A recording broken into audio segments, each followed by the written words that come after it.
Good to see all these joyful faces. Thank you for coming out on a Friday night. I hope this is your date night and you're stopping here. No, I really appreciate when a lot of people show up, especially to talking about trauma, because it's like, trauma, yuck. I don't want to talk about trauma. But it's really talking about relating and relationships is what we're doing here. So, but just to honor that you're here, that you, whatever it took to get here, we're going to do a short meditation, kind of get grounded, and just to welcome yourself arriving and recognizing that maybe there's something really useful that we'll get out of tonight. I'm certainly hoping that. So I'd like to start out with a little grounding meditation. So if we can just take a moment to feel our feet on the floor and feel yourself arriving. Whatever it took to get here, let's just let that go. And feel your connection to the earth. Feel your feet on the earth. Getting a sense of rootedness. Noticing the breath. How are you being breathed right now?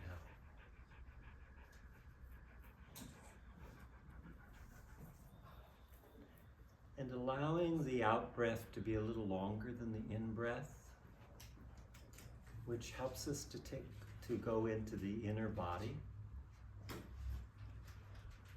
So a lot of this work is about re-embodying ourselves and deepening our connection to our emotions that often get shut down for many reasons. So just noticing the lens of the inner body as we merge our awareness with our perception. And looking at the inner body, notice the sense of space. Does it feel spacious in the body? Does it feel contracted and tight?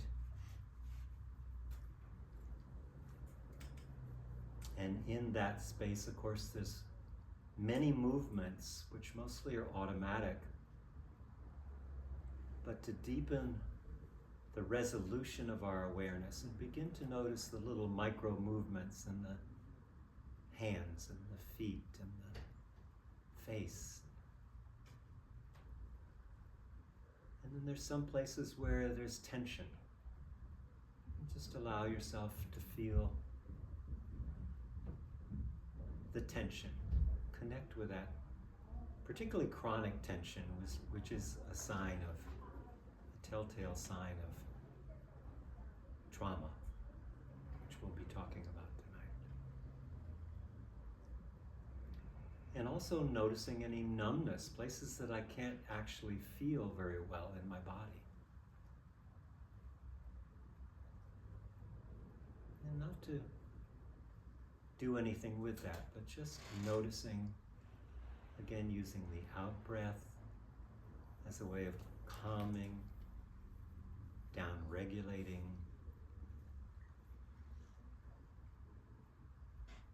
So, along with noticing what's happening in the inner body, there's emotions. And just taking a moment to look and see what emotions are present for me.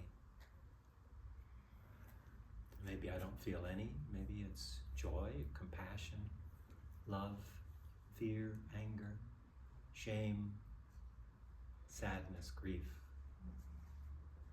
And just notice if you can just get a sense of the movement. Emotions move. Feeling the movement of the emotions.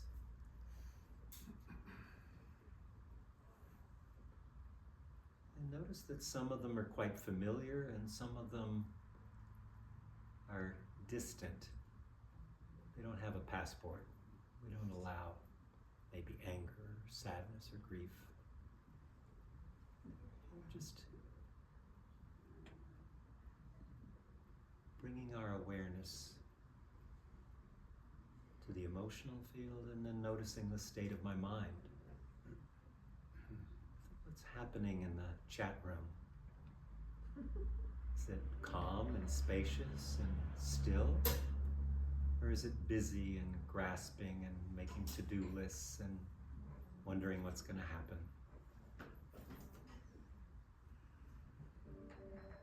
And we're not trying to change anything, we're just trying to bring a gentle yes to whatever's there. Yes, I can feel that. So those are the inner lens phenomena, but also we have an outer lens.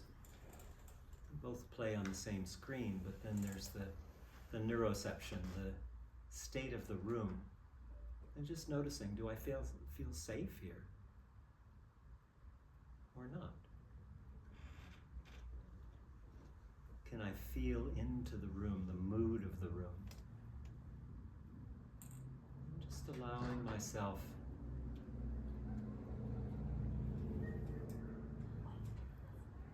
to really feel the walls, the floor, the ceiling, the people. And then coming back to the inner lens, and just take a moment to look at the question, what am I here for? What do I need? Or what called me to come to this event tonight?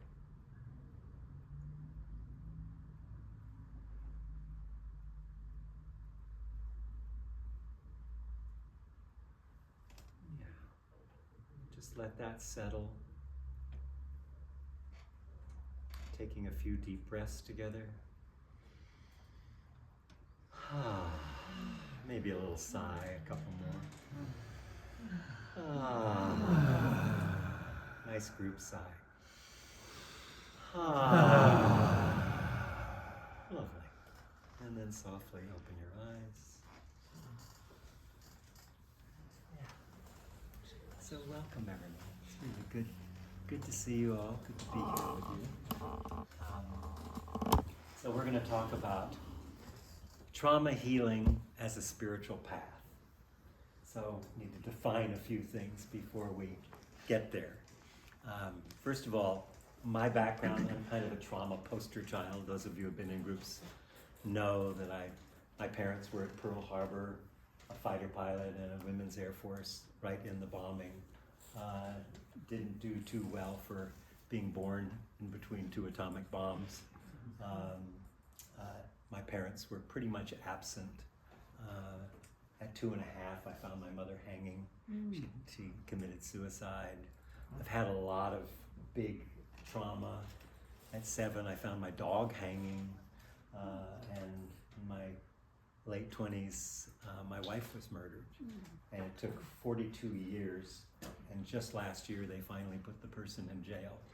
So 42 years of being a suspect and feeling like I had to defend myself. So I don't just know trauma from books, is what I'm trying to say, that I have a direct expression of trauma. And also, you know, when I look at I like to look sometimes at my trajectory, because if I looked forward on my trajectory, I would have never known how my life would have gone. You know what I mean? It's like, how did I get here? How did I start a community? How did I do all these different things? But there's kind of a pattern that you might notice, and much of it has been shaped by trauma. And for me, it was, you know, the wanting to be connected and wanting to be seen and not being anyone there. And then adapting to that. And I see that in my work 30 years in the corporate world of building teams, working with people to connect, doing conflict resolution work. My radio show for 17 years was healing the wounds that separate, alienate, and marginalize us. And then about 10 years ago, I met Thomas Hubel, my teacher now, and he said, we're swimming in a sea of trauma. I thought, you know, one of those head slappers. That's the linchpin for everything. Say it again. I'm sorry? The, Say what? said we're swimming in a sea of trauma. And I went, oh my God, that's everything. When you look at the poly crisis, it's no more, it's just climate change, it's just enslavement, it's just, war, all the different things that are happening. It's one big interconnected thing. And what is it that is at the heart of all the crises that we're dealing with right now? One thing. It's separation. It's that we have learned to be separate beings, individuals. And I talk a lot about individualism, but I'm not going to tonight. But just to look and see, well, what is trauma? That the symptoms of trauma are, number one, separation, a belief that I'm a separate being, separate from myself, separate from others, separate from nature, separate from, people that don't agree with me. That's the first symptom of trauma. The second one is a sense of scarcity.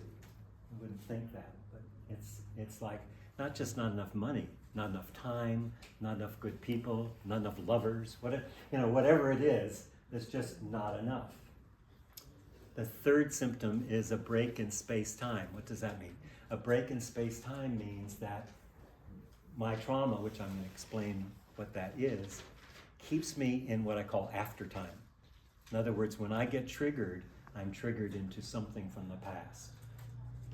And needing to be in control. So those are kind of the symptoms. Anybody recognize any of those in themselves? Yeah, me too. So let's take a look, though. This thing that we call trauma.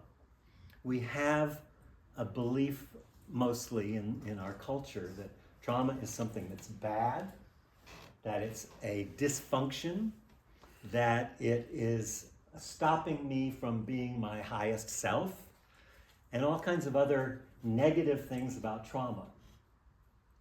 But what we don't realize is that trauma is an intelligence that has been evolving for hundreds of thousands of years.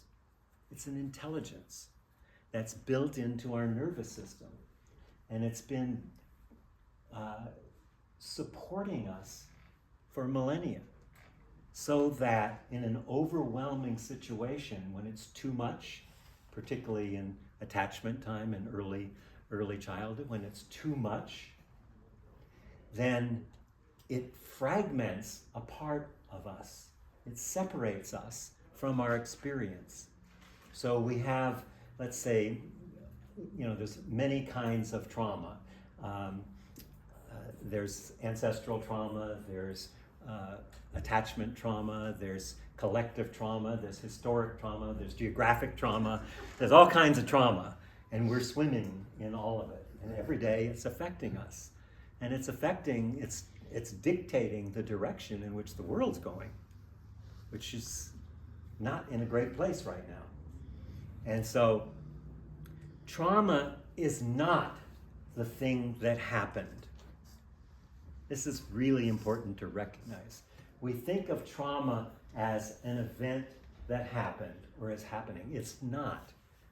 When I'm in a traumatized situation, say I get triggered, the same argument I have with my partner over and over again, the same thing that comes up with my boss or with my mother-in-law or my sister, whatever. We have these repetitive things that happen. And so the event of having a trauma, let's say I had, as a child, it wasn't safe to feel. I had a lot of emotions, but it wasn't safe to feel in my house. Or there was a divorce going on and they were fighting and I didn't know what to do to try to solve it. So I have all these emotions, but if I express my emotion, I get slapped or I get dissed or pushed away. So I push my emotions down because it's the only safe thing to do. I'm 5 years old, I can't pack my bag and go. So what I do is I pack my bag in here. And trauma shows up as physical separation, like we take that part, that fear of speaking my piece, saying something that I need to say, we take that and it gets shoved down so we can continue to go going on so we can keep moving, because it's like overwhelming situations could just, completely destroy us. But we have this mechanism called a trauma response. So first of all, we have the wounding that happens. Many ways the wounding happens. In our family, with our ancestors, handed down from generation to generation. Talk about, well, my father was this way. And you begin to explore like, oh yeah, his father was like that, and so was his father before, and these are things that are handed down. And so when the trigger comes up, the trauma response, when we're in a triggering experience with our partner or with someone else, we react. We react. And we're not reacting from what's happening now, although it looks like Paul's doing it to me. It looks like, Eileen is doing it to me. It's all her fault. And I have proof and evidence. I can be right about it. But what's happening, I've lost connection. I don't have any connection anymore. I'm not in present time. But it looks like I'm actually here dealing with this. So trauma is unfinished past. That's what trauma basically is. It's kind of the same thing as karma, unfinished past. It's the things that never got completed that are now stored in our body and take an enormous amount of energy to hold them down. It's like, if you're storing things in your refrigerator, it's plugged in, it's using lots of energy. If you're pushing things down in your body, then that's taking a lot of our energy. Trauma responses are usually in two different categories. One is I numb myself, I dissociate, I freeze, and I just blank out. And that's one, you probably might recognize that, some of you, that's a way that when there's an overwhelming experience, that's an unwitting reminder of the past. It comes over me and I push it down by numbing or freezing and going on. I've lost all connection with anyone else though. I'm not anymore connected. And this work is about finding connection. The other thing that happens is I get hyper-regulated. And I'm activated. So I'm moving fast. Everything is hyper movement, hyper action. I'm not really here to relate or to connect with you when I'm in either this frozen place or this hyperactive place. And so to come back to trauma as an intelligence, it is a great intelligence to help us survive, and it's been passed on for many, many years and generations. But it isn't only trauma that's been passed on. What's also been passed on is resilience. Your ancestors survived. You wouldn't be here if it weren't for your ancestors. They made it through war, through famine, through plagues, through all the different things, the Inquisition, all of these different things. They actually made it. And you're here. That's the proof that they made it. So, but we are also very separate. And it's gotten more and more to the point where we're mostly numb in terms of relation, which is why I'll talk about the relational intimacy work later on. But I just want to name a few things here. So there's the thing that happens often very early in childhood. That is the event, okay? So that's the wounding that takes place. Then, in order to compensate for that, let's say my parents are fighting or getting a divorce. Some of you might relate to that. And, I'm a toddler, or I'm 3 or 4 or 5, and that age. I look at that and I say, something's wrong. They're fighting all the time and I'm scared and I go hide in my room. But there's a part of me that wants to help, wants to fix it. And when I say something's wrong, I never say something's wrong with my parents. I say, something's wrong with me. I'm unlovable, I'm not enough, I'm whatever it is. Are you having fun with your mat? Sorry about that. Something's Hillary, wrong. could you help him with his mat for a second? It's good. We need a little humor because this can be kind of a deep subject. So thank you, Buddha, for your comedy intervention. So there's the wound that happens. There are many wounds that happen, but let's just say in this situation.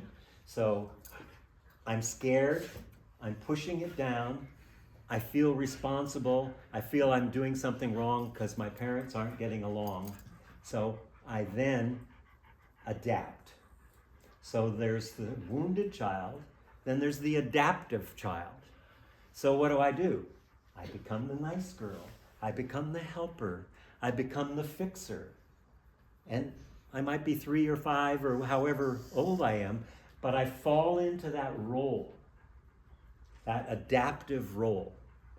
And that's not a bad thing, because our adaptive roles for some of us are our success stories. You know, look at Donald Trump, most traumatized person on the planet maybe. You know, his adaptive role is being a bully. You know, that's how he adapted. And his father was a bully. So the wounded child, the adaptive, and then there's the wise adult. And that's what I wanted to begin to draw out a little bit tonight, is looking at that. So just take a moment to look back and see if you can identify what's a wounding that happened to me in my earlier time, or one that was passed on through my family. You know, we're mammals. Mammals need to be felt, seen, held, soothed, protected, supported. If we didn't get that, we didn't get the co-regulation with our caregiver that we needed in order to survive. We didn't get the co-regulation that leads to self-regulation, that I can regulate myself in an overwhelming situation. We're not turtles. You know, turtles, mama's been out partying, she goes to the beach, lays the eggs back to the bar, you know, and the next morning all these turtles are running for the, I don't know if you've ever seen the turtle run, but it's wonderful, carrying the turtles down. But like 1 in 10,000 actually survive all of that.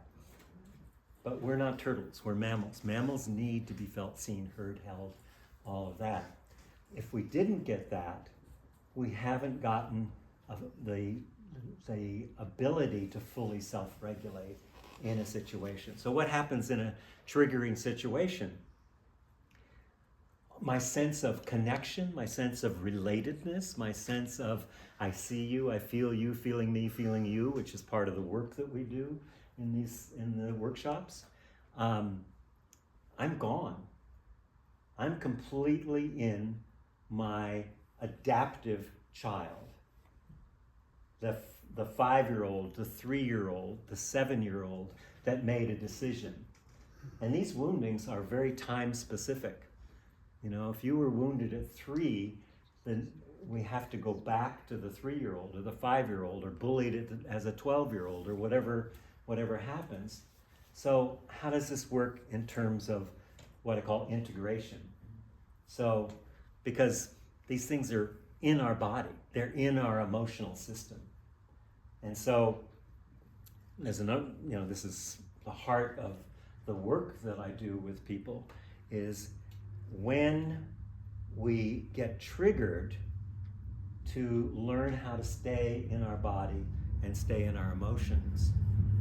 You know, the mystics have a great thing. You know, lots of people say, well, I can't do that because my fear is in the way, or my anger is in the way, or my shame is in the way. And I want to get rid of that because it's in the way. It's in the way of, you know, having a fully functioning relationship. But it's not in the way. from a mystical perception, it's actually the way. It's not in the way.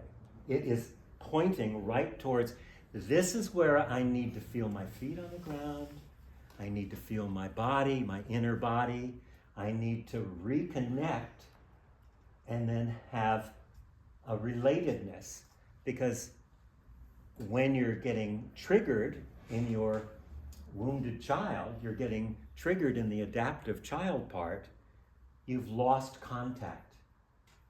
You're in aftertime. Aftertime is the bag we carry on over our shoulder of all the unfinished business. I was just thinking, Terry Real, who's a great therapist, some of you might know. You know Terry Real? Yeah, Terry's amazing. And he says, we marry our unfinished business. I think that's true. But it's true in relationships. The image, the imago, the image we get attracted to is exactly where we can heal the history that we have. And then, if we can stay present, if we can stay with those situations and use them to ground. So these parts that we've pushed down, these parts that we've wanted to get rid of, and we're trying to suppress them and not let anybody see, oh, I've got this wounding, I don't feel like I belong, or I don't feel like, I'm smart enough, or handsome, or pretty enough, or whatever, enough. I'm not enough. Well, those are the places when they come up, is if I bring mindfulness and awareness to them, and I can stay in relationship. If I notice I'm leaving relationship and I can bring myself back, then that bringing awareness to that is what allows for integration. It's not about fixing. It's not about getting rid of anything. It's not about changing something. It's actually the opposite. And this is where, a lot of trauma therapy. Talk therapy, by the way, does not help with trauma because it's in the body. You can have great relating with a therapist who's a talk therapist, and I'm not knocking them, but it isn't something that handles, because you have to go to the body. You have to go to the emotions in order to touch in with the wounding that's frozen in our body. Does this make sense, what I'm saying? Yeah. And so what there is, one more thing. Mostly we were wounded in relationship. If you look, most of the wounding came from caregivers, or childhood development, or hand-me-downs from our ancestors that have been passed down for generation to generation.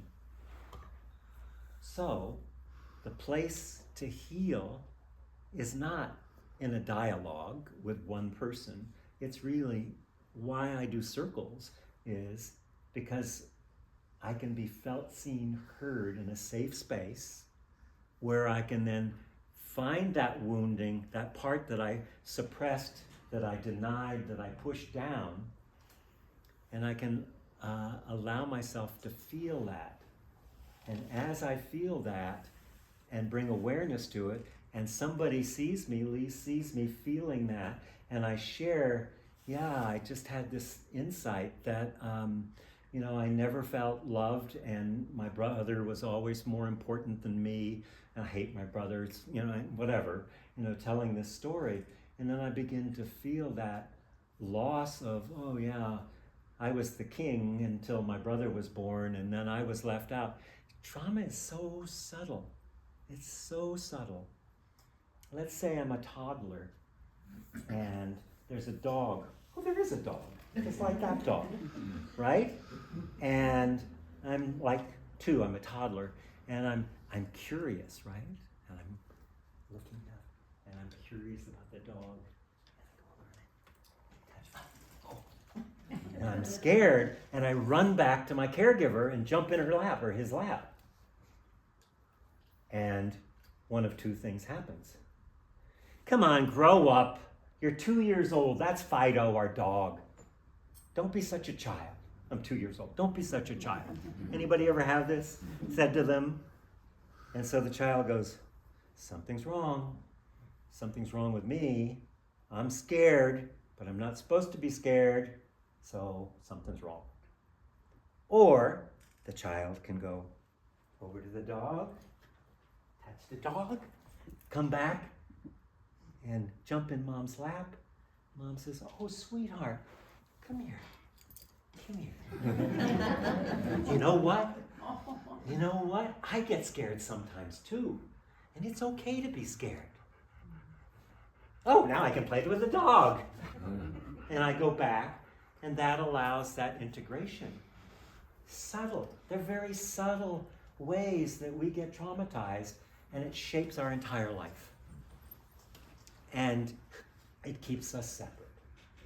And that's where this work comes in, is really to honor our connection as an opportunity for healing. When we have these fights with our partners or other people, is to actually slow down. Because two actions, remember two things. We either freeze or numb ourselves completely so we don't feel anything, or we get hyper-regulated. I'm ready, come on, bring it on. You know, we're not connected with the other person though. We're not in our body. But if I stop and I feel that, I say, oh, yeah, I'm feeling a lot of tension in my body. Ooh, how old is that? My body knows how old that is.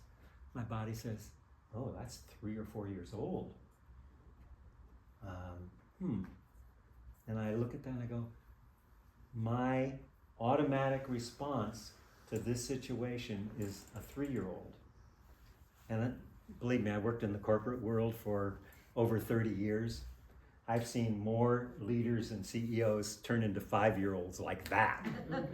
Screaming 5-year-olds, temper tantrum 5-year-olds. You know? So the essence of this work is to begin to, first of all, recognize we are all traumatized. We live in a traumatized world. That it's everywhere, in every different kind of trauma. And that it keeps us separate. And that we can integrate, not by trying to step over the trauma symptoms, but by feeling those symptoms. People come into our circles all the time and saying, I just want to get rid of this fear. I can't get anything done. No, it's not about getting rid of anything. In fact, that's exactly what keeps it stuck. There's a thing called the Gestalt theory of change, which is a big part of my background.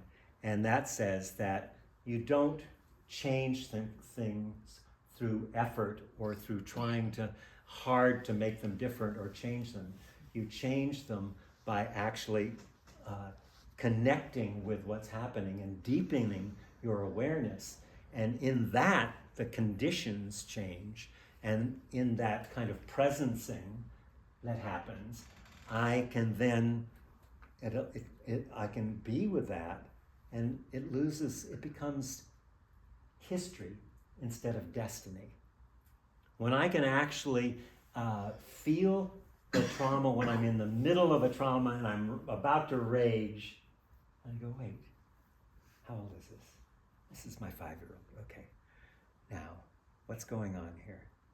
I'm feeling attacked. And my response is way beyond the situation. You ever have those, like blow-ups where it's like, she just said pass the milk, and you went, because that's a trauma response. And then I can know that trauma response. This is not an easy thing to do. We have circles that are 4 months long, 6 months long, and some people have been in 4 or 5 different, circles over time because we continue to deepen our sense of relatedness. One of the things we work on in these circles and in the relational intimacy course that I do is we practice feeling myself, which means my emotions and my inner body, felt sense, and my cognition, but mostly the body. feeling myself, feeling you, feeling me. That's, how long have we done that, Richard? Forever, right? And we keep deepening that ability to have authentic, transparent communication with each other. And that's where the integration happens. So integration means that those wounded parts of me, the wounded child, I've been able to hold them and honor them as an intelligence that's been protecting me my entire life. And when I can just be with them and hold them, they become just part of me. They're no longer taking up space in my body. They're no longer suppressing my emotions. So I'm going to stop here because I actually like dialogue more than monologue. I think the most painful death is being talked to death. So I want to just open up for any comments or questions, anything that didn't make sense, or yeah, but what about? Yeah, Nan, please. The three things, separateness, scarcity, and the time element. What was it that you said about the time? Yeah, that's a little bit of a tricky one. It's a break in time space. In other words, when I'm in time space, I am here. I'm here mentally, physically, and emotionally. I'm connected to you. I'm feeling you. Okay? But I'm in after time if I'm in the time that wasn't completed in the past. So that's what happens with trauma. I won't be here. I won't be relating to you. I'll be relating to my past. That you are, that I'm identifying as what you did to me, or whatever happened in the past. Does that make sense? Yeah. Good. Yeah, it's a funny term, but it's mainly carrying the baggage of the past. My bag keeps getting heavier and heavier and heavier of all these incomplete parts of my past, my future, to where I just want to hide in the closet, at some point. Yeah, please. Michael, do you see a benefit in, sometimes I suggest journaling, Journaling is a great part of our work. and some people actually don't do it, and I think it's because they're fearful.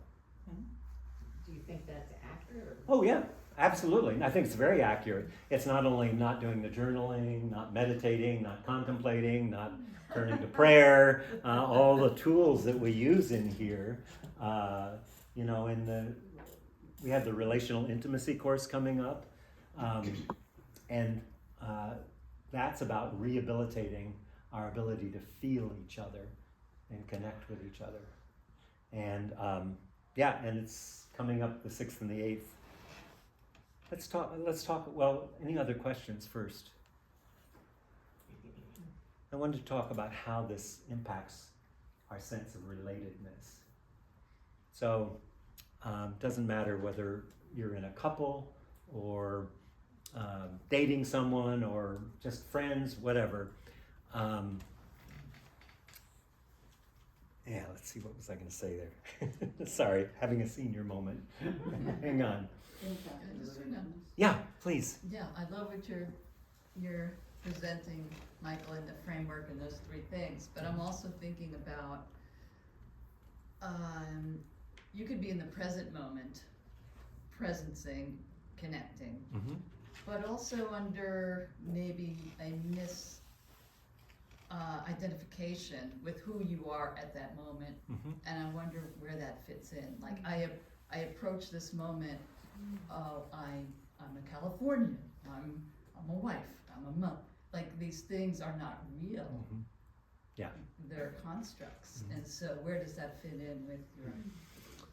Yeah, well, I'll give you a model that we use a little bit that helps with that in the relational course. So, a little 3-part integration model. So, first of all, when we feel something's off, you could be catatonic and triggered, and that happens. But if you actually, first of all, it's presencing. So I'm in an argument, I'm in the middle of it, It's the same argument we've been having for years, and I realize this is very familiar. This is repetitive. So presencing is I'm feeling my feet on the ground, I'm checking into the felt sense in my body, and I'm checking into whatever's emotionally moving through me. And then I deepen that. So I bring myself into a state of presence. Then I deepen it by witnessing, by recognizing, oh wait, I have an inner world here that I mostly don't pay a lot of attention to. Because what you're speaking to is mostly when I'm in my head and I'm not in my body. I remember when I was in my early 20s and I got Rolfed. And, you know, they like rip the muscle from the bone. It's really fun. And I went through the first 3 sessions, and doubly my Rolfer said, Michael, you're the first person I ever worked on that didn't realize he had a body. And that's a lot what happens, though, you know, that we lose touch with the fact that we're in a body, and that body has incredible sensitivity, and we have emotions. And emotions are the fabric of connection. If we can't feel our emotions, we can't connect. There's no connection without the emotional. Minds connect with minds, emotions connect with emotions, bodies connect with bodies. But mostly we're disconnected. We're a disconnected species. Look at climate change and our relationship to nature. And we say, oh, I'm a part of nature. That's the highest level. You're not just a part of nature, you are nature. We are nature. There's no separation there. But trauma is exactly what happens. It splits us off. So we're split off from ourselves, we're split off from others, we're split off from nature.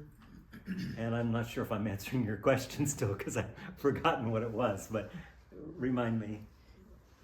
Well, you've opened up a lot of other connections, like, you know, Yeah. a whole kind of, the original trauma, say for Jung, was that we are not connected to nature.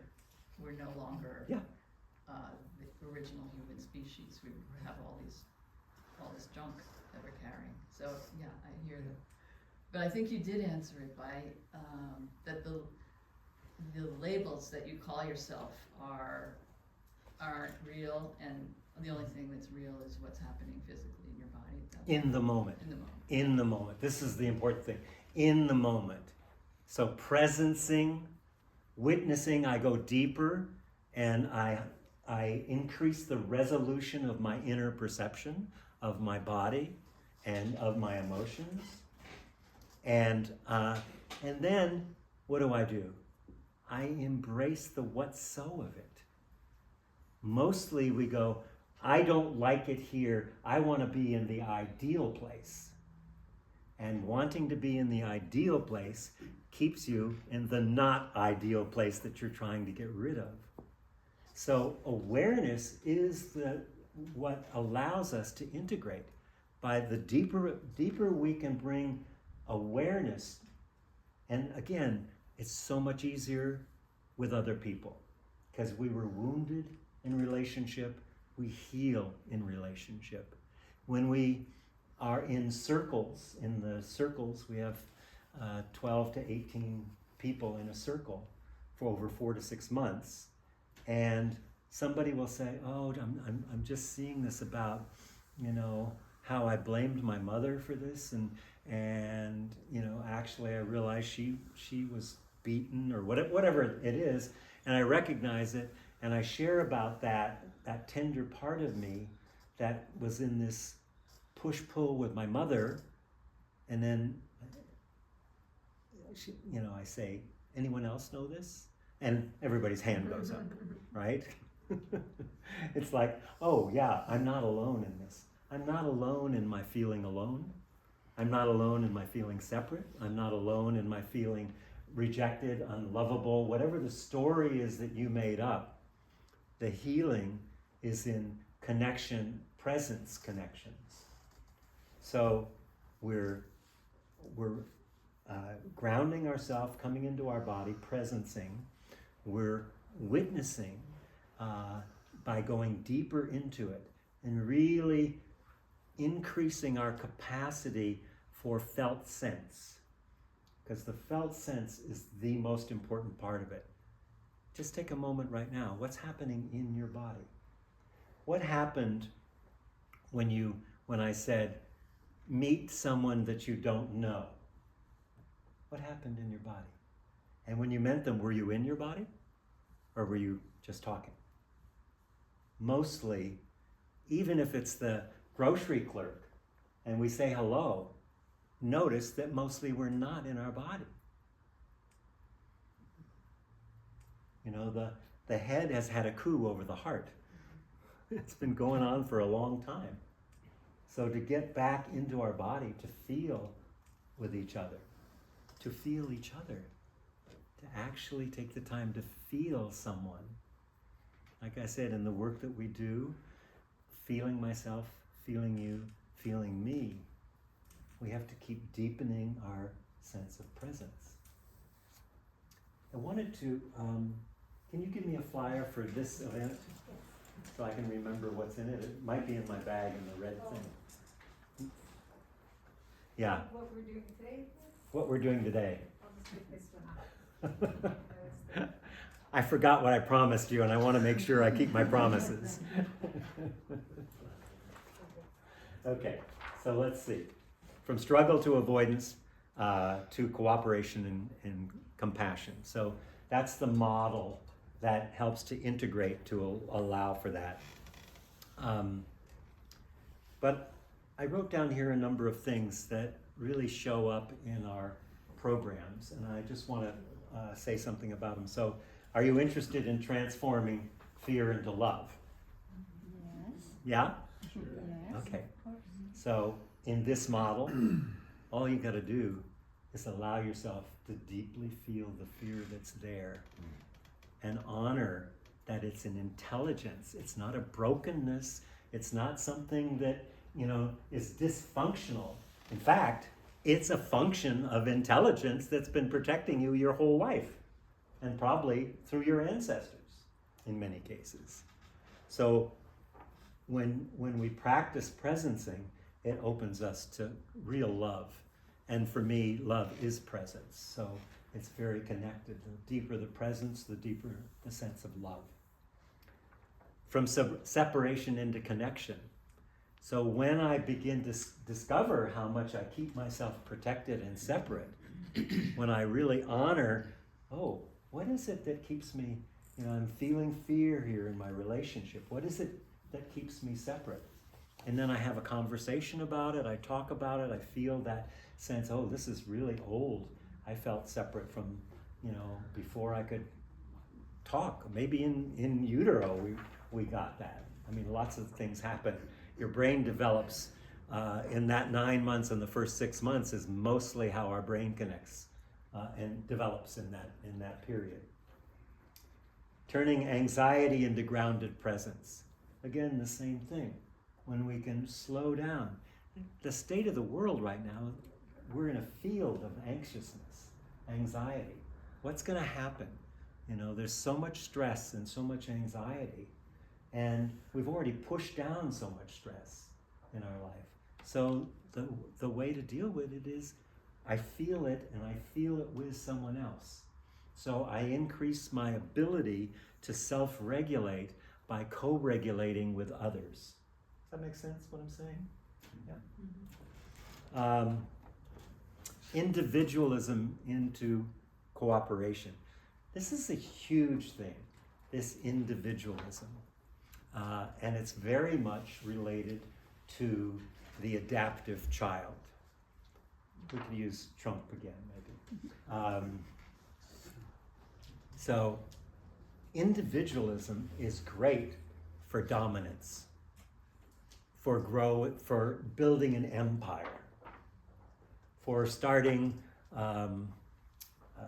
Amazon, but it sucks for relating. And most of us who are trying to relate through individualism are failing miserably. So, recognizing our interconnection, cultivating humility, is how we begin to connect in a more authentic and deeper way. Because we either are going to, when the unfinished business that we carry comes up, we're either going to react, which makes it more, it makes it firmer that we have that.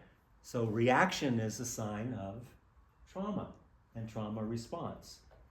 Or I'm going to respond, which means I'm present, I'm here, I'm with you, I'm feeling you feeling me, and I'm taking that in. I'm in a state of presence. And that opens up and integrates those parts that were unintegrated. So, individualism into cooperation. And scarcity is the second biggest. How many people here have a sense of scarcity? Not enough time, not enough money, not enough good people, not enough. Just not enough. Again, when I trace the roots of scarcity back, and I can feel that first time when I didn't get a breast, or I didn't get, what I needed as a child, and I was told, you can't have that, you can't have that, you can't have that. Then I shrink in that place of scarcity.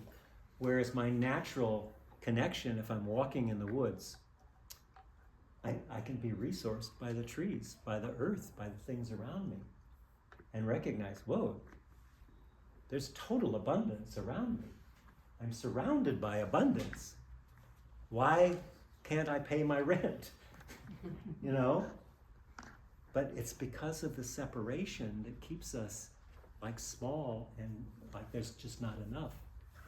Don't have enough energy, don't have enough time. Whatever it is, it keeps me in a place of scarcity. And absence into presence. So absencing, distancing is sometimes an appropriate thing to do. But it's very different when you distance yourself consciously. I don't want to go here. I'm consciously distancing myself from something. But most of our absencing and distancing is automatic pilot. So when you notice that, that's when the inner work starts. And again, I'm just giving you a little taste of it because the work is difficult. It's, Laura, you want to say something? Let me have a couple people just say something about doing the work. How is it being in this work? It's an hour by hour, day by day, week by week journey. Mm-hmm. Yeah, beautiful. Richard, anything you want to say for Eileen? It's been very helpful, and it's taken a while for pretty much everything you said tonight to really integrate and sink in. Yeah. But it's been helpful for sure to notice that. Thanks. It's harder not to do it than it is to do it. Yes, it gets to that point. That's exactly right. It's like, okay, I can't keep doing this when I know better, basically. Yeah. So, and let's see, what else? Roderick, how about you? I was thinking that, like in a group, when you express something, the wound, the feelings, and you're seen, that is a really powerful part of it, as you mentioned tonight. Yeah, that feels very healing. Yeah, we have very real conversations in our circles. So there are new circles starting. They're actually almost already full because we had a waiting list, but there are circles that are 4 months long. I want to invite you to join them. They start the beginning of September, and there's a Monday circle and a Tuesday circle. If there's not enough room, I'll start another circle. So don't worry. To be in a circle, you go to the website, which is on the little piece of paper under your chair. welloflight.com and go to circles, and then there's an application form, and just fill that out, and I will get back to you shortly after that. A lot of people have been waiting for several months, 3 or 4 months to be in a circle. So that's one thing that's available are the closed circles. Why are they closed circles? Here's one thing that I haven't said. The most important thing about dealing with trauma is safety. Because our neuroception is always going, am I safe? Is it safe? Are we safe? You know, that's below the radar of the mind. It's always looking. You know, I still like, when I go to a restaurant, I have to have my back to the wall. So safety is a huge part of the work that we do, both in the workshop that's coming up and in the circles. We spend a lot of time with community agreements and co-creating them together so that we have a safe space. So that's the circles, and then there's a flyer underneath your chair, most of you. We got a little new chairs, but, which is about the upcoming course. It's the 6th and the 8th of September, Friday night, Saturday and Sunday. And I'd love for any of you who are interested to join us on that.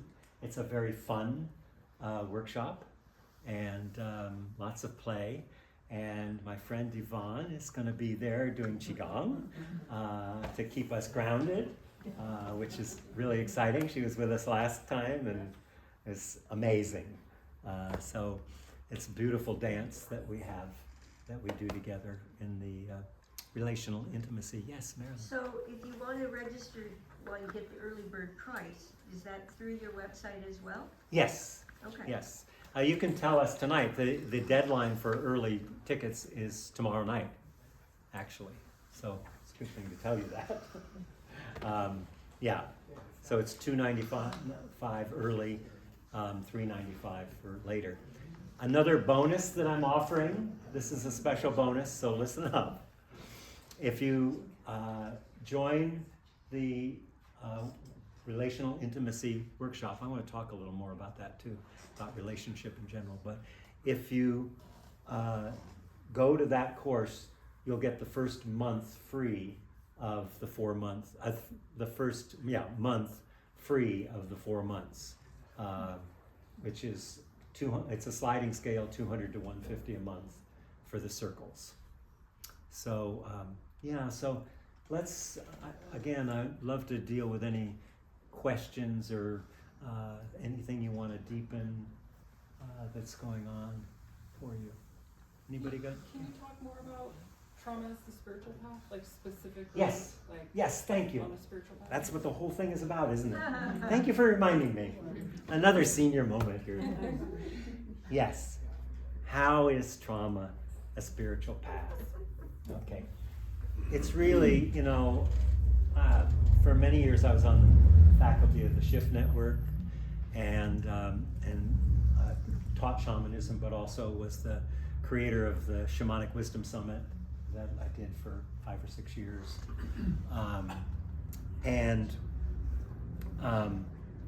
I got really interested in soul retrieval.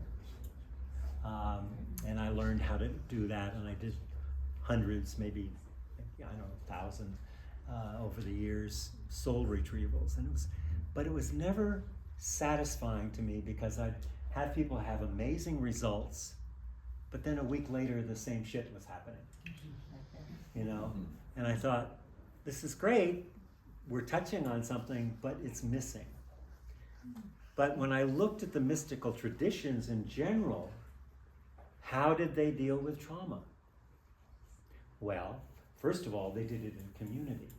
They got together in community, and whatever was happening with the person who had hurt someone or caused some kind of problem or something like that, the whole community gathered and sat down and told them all the reasons they loved them and cared for them, and just would spend days doing that in a circle.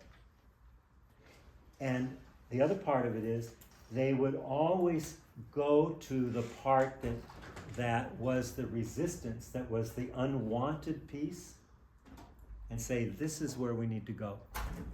We need to go in this thing that you don't want to deal with. So again, for the spiritual path is, I'm not trying to get rid of anything. When I have a triggering moment, I want to move towards it. I want to move towards the triggering moment, not away from it. And so little by little, that becomes a spiritual path. First, the community, the Sangha, is supporting, so we're co-regulating. And secondly, I'm doing my inner work. I'm journaling, I'm meditating, I'm doing contemplation, but I'm doing it with other people. Because my healing is tied up in your healing. It's the Ubuntu, or what Thich Nhat Hanh, interbeing, the idea of interbeing. Or Dan Siegel's new book is amazing if you know Dan Siegel's work, called Intra-Connection instead of inter, because interconnection is you and me, but intra is within. So we are within a space. We are a field together. We are not two. And trauma makes us, splits us and makes us two. There's the split off part, and then there's the wise adult.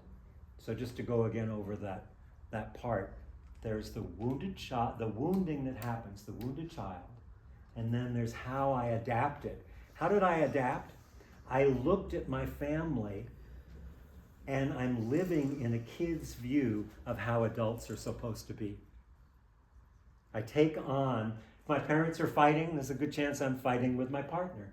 I take on a 5-year-old's view of what it means to be an adult. That's my image that I'm looking through as a 5-year-old. Oh, this is how my parents did, and this is how I learned to relate. So all of this, when I talk about a spiritual path, it's being more and more present so that I'm moving with evolution. I'm evolving with other people. Together we're evolving. When we connect together, then we bridge that gap of separation, and that's the spiritual path. And then that continues to deepen, and then we get more in touch with our soul's purpose, which is a whole another area that we work in here. So that's a little bit about the spiritual path. Yeah. In looking at our lives in, trauma,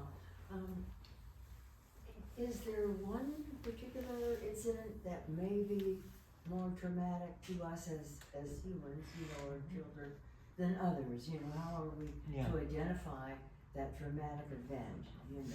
Yeah, no, I totally get it. I'm sure some people have one traumatic event. So there's shock trauma. That is, yes. Shock trauma is one incident. I was in a car wreck, or a bomb fell on me or something. So there's shock, but the dealing with it is the same process as, say, attachment trauma, and most of us have some attachment trauma, some place where we were wounded as a child, and often it's been passed down from generation to generation. So what's important to recognize is the story that we made up, the narrative that became who I am. And that narrative is the limits of my ability to evolve.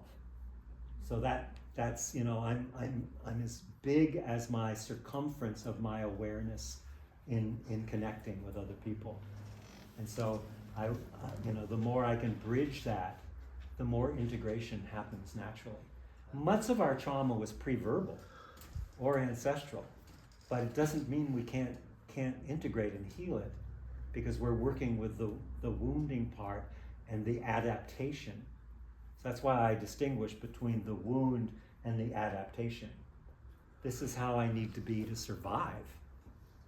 Yeah. Do you ascribe to the Gabor Mate, like the capital T trauma, little t trauma? Oh yeah, he's a huge teacher of mine. Yeah. So maybe in answering that person's question, Yeah. the capital T or yeah. Yeah, so there are the shock traumas, the big T, the Vietnam traumas, the things like that are, and then the little ones are, what do they call it? Reinforcing trauma. It's not the word I'm looking for, but reinforcing trauma. So every day I feel my father doesn't love me because he pays more attention to my sister than me. And then I adapt to that. And I become strong, or I become whatever in that. So the difference between the two is, one are these bigger events, and one is, I'm sorry, I can't think of the word, but it's keeps going on. It's consecutive. Recurring? Repetitive, reinforced. Yeah, it's still nothing. So what I heard, I think I heard him say was, for him, the capital T traumas were death of a parent as a child, sexual or physical abuse as a child.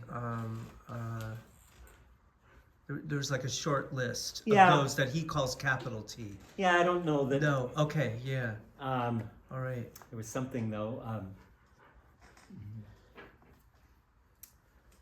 Yeah, the main thing is, how am I going to find the place in me that's frozen or hyper-regulated? So always it's one of two areas. It's either I'm numb, I freeze, I dissociate, or I'm moving so fast, so the fear is not going to catch me because I keep moving fast. I keep running, I keep going, and that's the important part of that. Yeah. Side question on soul retrieval. Mm-hmm. So after my brother's suicide, I saw a shaman, and she put me in a soul retrieval. She recommended that, and I think that it wasn't there wasn't a lot of context for it. So I kind of thought, oh, soul retrieval, this is going to be something to do with my brother's soul, which had just departed. But it was actually for me. I don't know why she suggested it. I guess my question, and it was successful on a level. Mm-hmm. It was very successful on a level. But my question for you, I think, would be, having done so many, like, what is the intention for that? Who is that recommended for, soul retrieval? Mm-hmm. And then, as you mentioned, why does it not work, or did you feel it was incomplete compared to this work? It doesn't work because people don't do the work to integrate. Mm-hmm. So, soul retrieval, I won't get into the whole thing, but you travel with a person, you use your power animals and spirit guides, and you travel with a person, and you do we have a ritual that we do, and then you'll see different things. The clearer you are, the more you'll see, and you bring that back, and there's a ritual. You blow that into the person and rattle it in and do that. But to really have it make any difference, and I always give instructions on what you need to do to deepen this, because it ends up living in the head. You cannot change the mind with the mind, and you can't change the body. Well, there are ways to change the body with the mind, but you can't change the mind with the mind. And if you're dealing with trauma, you have to go to the body. I'm sorry. When I fell, I hurt my back. Oh, I'm sorry, George. It is getting worse, and I don't want to interrupt. I just wanted to say to everybody here that we love Michael, my wife and I. We've done the 3-day weekend, and we've done one set of circles. We're going to do more, and I highly recommend it.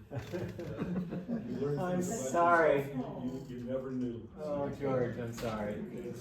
Yeah, I saw you. I was worried about when you took that fall. It's gotten having some pain, so I gotta go. Okay. So any other questions? Yeah. Michael, this is kind of off the subject with what you were talking about, but are you familiar with a doctor that lived in Nevada City that wrote books on in utero influence? I think Emmett Miller did that. Is that who you're talking about? No, Oh. I can't remember his name. David Yeah. Oh, okay. Yes, David Chamberlain. Yeah. Kind of ask you. I didn't know him, but I know who he is, yeah. I mean, it's amazing what he studied and what he found out about how the impact on an in utero person Mhm. that people don't realize. Oh, it's huge. If parents Like I are said, fighting all the time, Like 90% of our brain development happens from inception to 6 months old. 90% of our brain is already formed there. Yeah. Yeah. that's unbelievable. Yeah. Okay. Wanting to see if we. Yeah. Did you get to relational intimacy, or is that? Yeah, no, yeah, that's what I Yeah, want. good. Yeah, let me talk a little bit about relational intimacy. So what is it? So I started to mention that when you look at relationships, there's a lot of relationships that I would call side by side. Relationship, think about a relationship. Relationship is a noun. Remember what a noun is? Person, place, or thing, right? How will I know a person, place, or thing? Only from the past. When I say my partner, I'm talking about the past. When I say my mother, my mother-in-law, my sister, I'm speaking from the past. Very different than relating, which is what we're doing here. Relating is a verb. It's action. It's happening. It's emergent. It's present. It creates future. When I'm connected with you and you and I are present, we're creating, literally creating new possibilities for future, for evolution. It's like habits. What are habits? Very similar to trauma. They're crystallized structures in our body. When we transform a habit with support or with group or whatever it takes, or just willpower, but generally it's better to do it with somebody else. When I actually change a crystallized structure called habit, it creates a whole new evolutionary possibility. Every time I break a habit, I create a new evolutionary possibility. That's pretty amazing. And again, to come back to the relational intimacy course, in that course we get the tools. I really recommend, if you're going to do the course, do the 4-month follow-up to deepen, but we go deeply into different ways of listening, the different parts of that, how to connect with each other, lots of processes and very playful things. We have a lot of fun, but it also goes very deep. So we move from living side by side to being relating instead of my relationship. So notice when I'm in a repetitive relationship and just begin to, question, wow, we always have the same argument. Isn't that interesting? How can I connect more deeply with my partner, with my family, with my parents, with, whoever it is, that my boss, that I'm disconnected from. And so, we have many, many exercises throughout. We work with the mother wound, which is often about the patriarchy. We work with the father wound, which is always about absence, and how that affects our growth and our direction in life, what we're doing, and to open up new possibilities, deeper relationships, more connectedness. And I'm working on a book right now, which is getting there. It's called Traumatized, a Love Story. And it really is about falling in love with this incredible instrument that is connecting me to everything in the world, including my ancestors. We do, in the circles, we do work with ancestors, really tapping in, working with ancestry. I'll tell you a little bit about that. So when I do ancestor work, we get a guide, and we do a meditation, and we find an ancestor to help us to work through the levels of our ancestor, feel into, get a felt sense of what's happening in those who came before, who were the light that passed through me. And so when I did I called in a guide, and what should happen was the person who showed up with open arms was my mother, who tried to kill me for 2.5 years before she killed herself. And there she was, with her arms wide open. Total transformation in my relationship, my history, everything, and it became my guide through my lineage, working with that. It's amazing, to deal with it. Your ancestors are not dead. They're in your body. They live in this body. Has all the history of your family tree. Everything is here, including, like I said, the resilience. And one of the things we do a lot of in this work is resourcing. Resourcing is really an important aspect of it. What are resources? Well, my ancestors are certainly a resource. When I can tap into certain ancestors that have gifts that I want, that's one resource. But resources are dancing. I love dance. As some of you know, I started the 5 Rhythms here in 1988, it's still going. Walking in nature, or just thinking of someone you really love, whether they're alive or not. There's ways that we can resource ourselves when we're really triggered, and that's a big part of this work, is learning how to resource ourselves when we're in overwhelm. And there's so much overwhelm right now that's happening, the state of the world. And I think it's important to recognize, while the collective culture is influencing us, right now, Gaza and the wars, there's 32 wars going on right now. It's not just the 2 white wars, there's 32 wars going on. And that is affecting me, and the collective affects me. But doing this work affects the collective. So I always say we're healing the world one nervous system at a time. That's what we do here, is really revive our capacity to feel, to have a felt sense, reviving our capacity to deeply connect with another, to touch into the places that we don't want to go, in a safe environment where we can feel held and supported and loved. So that's the work we do in the Relational Intimacy course. Again, like I said, we work with mother wound, we work with father wound, we work with family wounds. By the way, one of the things, like I said... Catholic Church in there too. Pardon me? Throw the church in there too. Yeah, right, yes. Yeah, big impact, right? Huge, yeah. And really down to St. Augustine, original sin. What the hell? Original goodness is what I'm into, not original sin. Or the King James Version, dominate the world. You're above all the other animals and everything. Yeah, thank you. Yeah. So, so I just invite you to join us and participate in any way you'd like to. Again, tomorrow is the last day for the cheap seats for the discounted. Yes.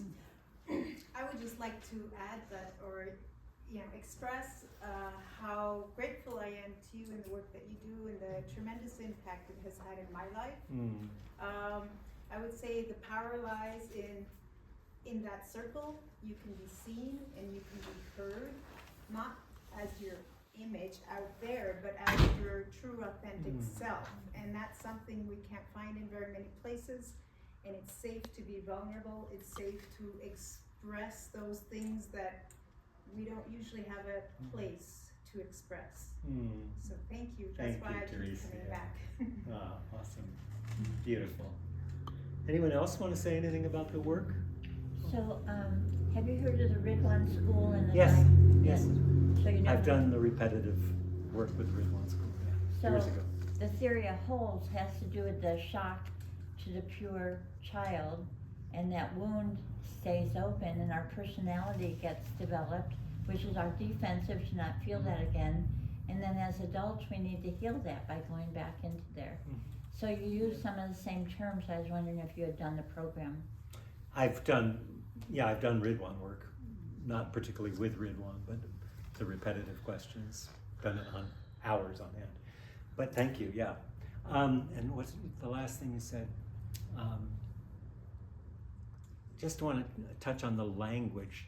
We're not trying to fix anything because nothing's broken. There's nothing to fix. There's an intelligence that is hundreds of thousands of years old that we can tap in. I used to be fascinated by the Library of Alexandria. You know, it had all the knowledge in the whole world, right?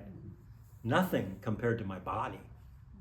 My body has all the knowledge of the world. How deeply can I tap into the intelligence, to the wisdom of this body that I've been given? So much of this work is about re-embodying myself and becoming able to be with my emotions in a very positive, powerful way instead of pushing them away. So yeah. So I just am so grateful that all of you came out tonight, and I'll stay around after if someone has some questions about the programs or anything, but I want to keep on schedule and just thank you. I don't take lightly that you took your Friday night off to come listen to me, but also to learn about trauma and the intelligence of trauma. Well, you're a heck of a date, Michael. Thank you. Thank you so much. Blessings.